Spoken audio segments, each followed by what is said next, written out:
পলাশৰ ৰঙা ৰং নাই নহয় বুলি নক'বা মৌ জোপানৰ সুখে সুখে শেৱালি নাই নাজানো বুলি নক'বা।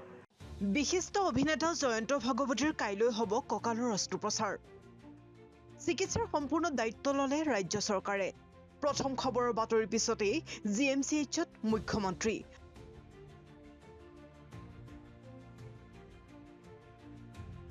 অগণন গুণমুগ্ধই ভিৰ কৰিছেহি চিকিৎসালয় কোঠা।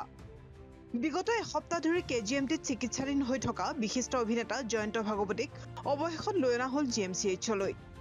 শিল্পীগৰাকীৰ আশু আৰোগ্য কামনা কৰি প্ৰথম খবৰে বাতৰি সম্প্ৰচাৰ কৰাৰ পিছতেই আজি শিল্পীগৰাকীৰ কাষত উপস্থিত হ'ল মুখ্যমন্ত্ৰী ডক্টৰ হিমন্ত বিশ্ব শৰ্মা। গুৱাহাটী চিকিৎসা মহাবিদ্যালয়ত আমাৰ অসমৰ অভিনয় জগতৰ এগৰাকী স্বনামধন্য অভিনেতা শ্ৰী জয়ন্ত ভাগৱতী ডাঙৰীয়াও চিকিৎসাধীন হৈ আছে।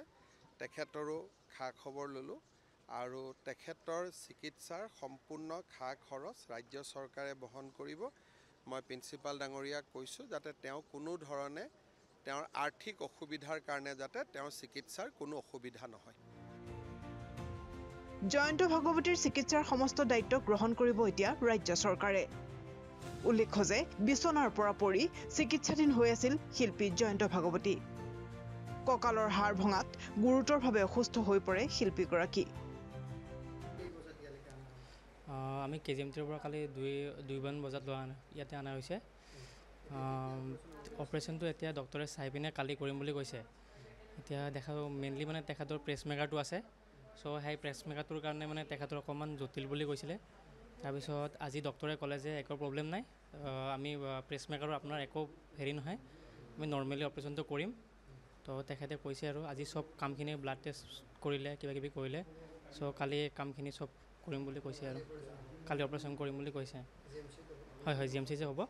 আজি CM ছাৰে আহিছে, CM ছাৰেও ক'লে অপাৰেশ্যনবোৰ ভালকৈ কৰিব দিলে চবকে, সেইটোৱে আৰু।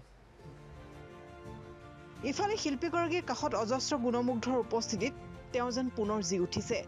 মনোবল অটুট ৰাখিছে জয়ন্ত ভাগৱতীয়ে, কাৰণ তেওঁ সুস্থ হৈ পুনৰ কৰ্মক্ষেত্ৰত ব্যস্ত হৈ পৰিব। 10 জুনত উপজা দিনটিত গাব গীত আৰু কবিতা। আশ্বাস দিছে যে যিখিনি আছে চিন্তা কৰিব নালাগে, যিমান দিন হস্পিটেলত থাকিব লাগে ইয়াতে থাকক আৰু ইয়াৰ খৰচ পাতিৰ কথা চিন্তা কৰিব নালাগে, সেইবিলাক আমি দায়িত্ব ল'ম, সেইখিনি কৈছে। সেইখিনি আশ্বস্ত কৰিছে। আশা ৰাখিছোঁ আকৌ ভাল পাম, কাম কৰিম মানে কি, কাম কৰিলে পইচা আহিব, হয় নহয়? ৰাজুৰ আগত ৰাজহুৱা কৰিলোঁ যে 10 জুনটো মোৰ জন্মদিন। ইফালে শিল্পীগৰাকীৰ কাষত অজস্ৰ গুণমুগ্ধ ভিৰ কৰি তেওঁৰ আশু আৰোগ্য কামনা কৰে। পাছত গম পালোঁ যে নহয় চিফ্ট কৰিছে, ইয়াতে আহিলোঁ। আহি এবাৰতো ঘটনাটো জানোৱেই, আগৰটো হৈছিলে। তাৰপিছত আৰু আহি দেখিলোঁ কথা বতৰা পাতি আছে।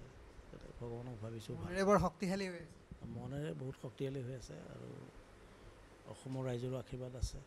একো নাই, আমি আশু আৰোগ্য কামনা কৰিছোঁ আৰু তেওঁৰ মনৰ বল যথেষ্ট আছে।